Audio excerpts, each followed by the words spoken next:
প্রশ্ন করেছে, কোন মুসলমান খ্রিস্টানদের ক্রিসমাস ডেতে হ্যাপি ক্রিসমাস বা মেরি ক্রিসমাস ডে বলতে পারবে কি? যদি কেউ বলে বা ক্রিসমাস পালন করে, তার ব্যাপারে ইসলাম কি বলে? দেখুন, একটা হচ্ছে শেয়ারে কম, আরেকটা হচ্ছে শেয়ারে মিল্লাত। শেয়ারে কম হচ্ছে কোন কওমের সংস্কৃতিকে মানা। যেমন ইংরেজরা প্যান্ট শার্ট পরে, আপনি প্যান্ট শার্ট পরতেছেন, এতে আপনি কাফের বেঈমান হবেন না, এটা মাকরুহ হবে। কি হবে? আপনি তাদের শেয়ারে কম, ইংরেজ জাতির কমই শেয়ারকে মানতেছেন।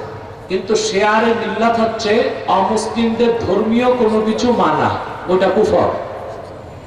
অথবা খ্রিস্টানদের ক্রিসমাস ডে পালন করা বা ওই ক্রিসমাস ডেতে কি বলে, হ্যাপি ক্রিসমাস ডেতে হ্যাপি ক্রিসমাস বা মেরি ক্রিসমাস বলা, এটা তো আপনি শেয়ারে মিল্লাত, তাদের ধর্মীয় একটা বিষয়কে মেনে নিচ্ছেন, এতে আপনার ঈমান নষ্ট হয়ে যাবে। এই কাজটা করবেন না। যদি আগে করে থাকেন তওবা নাসুহা করুন, আল্লাহ মাফ করবেন। লন্ডনে একটা সুপার মার্কেটে কাজ করি, সেটার মহাজন ক্রিসমাস উপলক্ষে সব স্টাফদের নিয়ে একটা পার্টির আয়োজন করে। সেখানে মুসলিমদের জন্য হালাল ফুড থাকে। আমরা কি সেই পার্টিতে যোগ দেওয়া জায়েজ হবে? আর বস বা কলিগ যদি ক্রিসমাসের কোনো গিফট দেয় বা আমি তাদের দেই, তবে তা কি জায়েজ হবে? দেখুন, আপনার বস যদি আপনাকে বাধ্য করে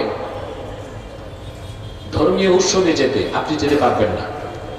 কিন্তু ধর্মীয় উৎসব উপলক্ষে সে যদি আপনাদেরকে মেহমানদারি করতে চায় আর খাদ্যগুলো হালাল হয়, আপনি চাকরি রক্ষার্থে ওজর হিসেবে হালাল খাবারগুলো খেতে পারেন। কিন্তু নিয়ত থাকবে তাদের ধর্মীয় অনুষ্ঠানে আপনি যাচ্ছেন না, বসের মন রক্ষার্থে যাচ্ছেন। কথা বুঝলেন না?